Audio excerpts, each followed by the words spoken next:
Coach Nonoy Neri, dating coach ni Vincent Asolabio, napatawa na lang sa 5 beses na pagbagsak ni Asolabio sa kamay ng Hapon. Coach Jack Tipura binatiko sa mga boxing fans matapos ang malagim na pagkatalo ni Vincent Asolabio kay Katsuma Akitsugi. Narito ang buong kwento. Matapos ang nakakagulat na pagkatalo ni Vincent Acero na Pinas Asolabio via 7th round technical knockout laban yan kay Katsuma Akitsugi, muling napasabak sa mga tanong ng mga fans ang dating coach ng Pinoy boxer na si Coach Nonoy Neri sa isang komento sa post-fight reaction. Halatang napatawa na lang si Coach Nonoy matapos makita kung paano 5 beses bumagsak sa Asolabio dahil sa mga matitinding body shots ng Hapon. Isa sa mga fans ang nagtanong sa kanya, "Coach Nonoy, di ba ikaw ang dating coach ni Asolabio? Binigay mo kasi kay Jack Tipura kaya ayun, 5 beses na tumuwad." Sa halip na magalit, may naong sagot ni Coach Nonoy, "Naghiwalay na kami pagkatapos ng laban nila ni Junto Nakatani." Habang patuloy ang mga biruan at banat ng mga fans sa comment section, may ilan pang nagsabi na may na talaga itong sa Asolabio, walang binatbat sa Hapon.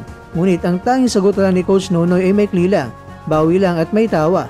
May isa namang netizens ang nagpuna na sana makabawi man lang kay Junto Nakatani kasi round 1 lang siya noon, pero sa ngayon tinira sa bodega, luhod agad. Dito ay napangiti si Coach Nonoy at sinabing alam na kasi ng Hapon ang kahinaan niya. Tungkol naman kay Jack Tipura, natawa na lang si Coach Nonoy at sa mga fans na nagsabing pareho lang sila ng coach na una ang yabang. Sa kabila ng mga biro at puna ng mga boxing fans, pinananatili ni Coach Nonoy Neri ang kanyang profesionalismo sa huli.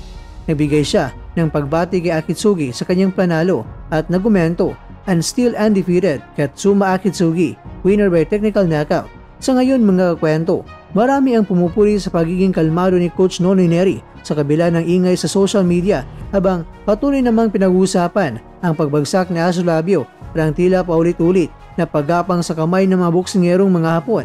Samantala, matapos ang ikinagulantang na pagkatalo ni Vincent Acero ng Pinas Asolabio sa Japanese boxer na si Katsuma Akitsugi via knockout sa round 7 matapos ang 5 beses na pagbagsak sa body shots, umapaw sa social media ang galit, inis at pagkadismaya ng mga boxing fans sa kanyang coach na si Jack El Capitan Tipura. Maraming mga netizens ang naglabas ng kanilang saloobin sa X, Facebook at sa YouTube kung saan tinawag nilang mayabang, walang napatunayan at puro salita ang dating boxer turned trainer.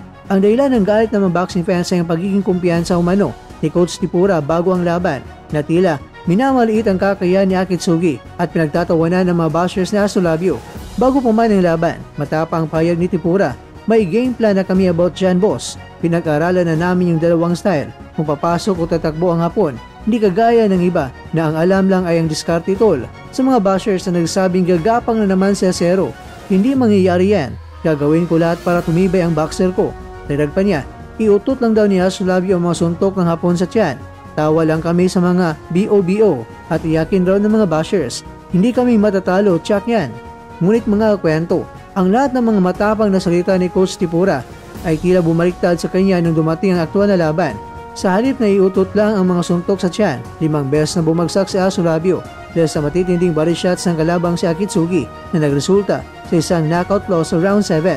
Pagkatapos ng laban mga kwento, halata ang biglang pagbago ng tono ni Coach Tipura.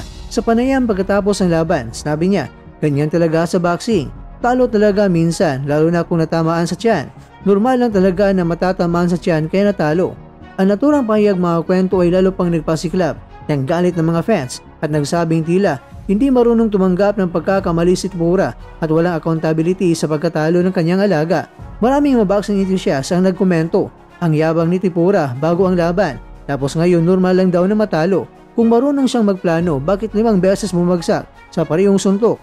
Walang humility, puro angas." Sa mga post-fight discussions sa mga boxing pages at forums, pinuna rin ng ilang analyst na tila kulang sa depensa at conditioning sa Asolabio na dapat sana ay binigyan ng mas mahusay na training, lalo na sa pagdepensa sa body shots, isang bagay na dapat nakita ni Coach Tipura sa kanilang mga ensayo.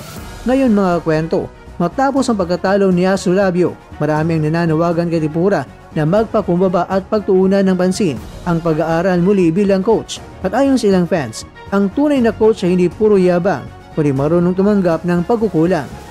Ang dating sigaw na Acero ng Pinas ay napalitan ng Gapang ng Pinas sa social media memes habang si Coach Tipura naman ay naging trending sa kanyang mapahayag bago at pagkatapos ng laban.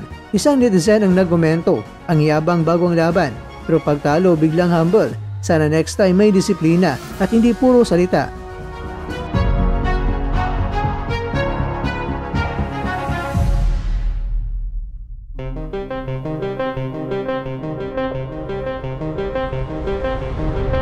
Mga kakwento, sa ngayon, patawa-tawa na lang si Coach Tipura sa social media matapos ang matinding pambabatikos sa mga fans, habang patuloy namang pinag-usapan ang pagkatalo ni Asolabio na nagsilbing aral hindi lang para sa kanya kundi pati na rin sa kanyang coach na sa mundo ng boxing, hindi sapat ang salita, kailangan ng gawa.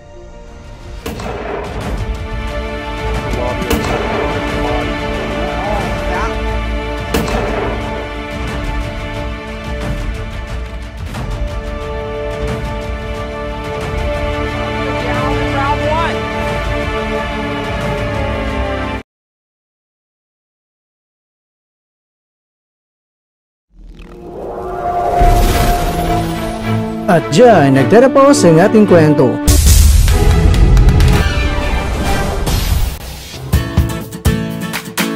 Maraming salamat mga kakwento sa inyong panonood. Pero baka naman mga kakwento ay nagustuhan niyo po ang kwento natin ngayon. Baka pwede niyo po akong mabigyan dyan ng like, subscribe at pa-click na rin sa bell button.